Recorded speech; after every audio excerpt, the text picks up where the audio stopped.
The behavior of Hamas, encouraging and in some cases forcing their own civilians to stay and not to heed warning, will go down as a dark point in an already dark history of Hamas's activities. Now, Unrwa is saying, though, 61,500 people have fled to their schools. They can barely cope with it.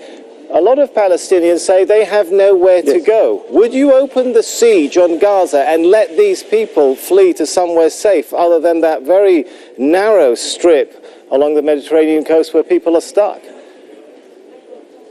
We have given repetitively for a number of days now very specific warnings as to very specific locations where people should move out of because of the location of the terror infrastructure that So you're not, that Hamas with all due respect, you're not answering my question. A lot of people feel they have nowhere to go. Would you open...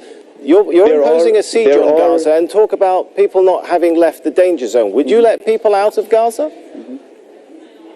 No, I am answering your question. There are many locations within Gaza to go to. There is, as you well know, no siege on Gaza. There is a naval blockade, one which was ruled legal and legitimate by the United Nations. But as far as the siege on the land is concerned, there have been zero limitations on export from Gaza, and with very few exceptions, there are also no limitations on imports to Gaza. So just to put it together, but the truth of the matter is that we have horrific scenes, heart-wrenching pictures that we're seeing today, civilians caught up in the fighting, and this is exactly why we didn't want to be in this conflict in the first place. We for weeks prior to being sorry, sir, are you telling me you are not controlling? You are not. There is no siege on Gaza. Do I understand that to be an official statement from the Israeli Foreign Ministry that you are not controlling in any way the goods that can come in and out of Gaza and the flow of people from in and out of Gaza? Is that what you're telling me? That is not what I...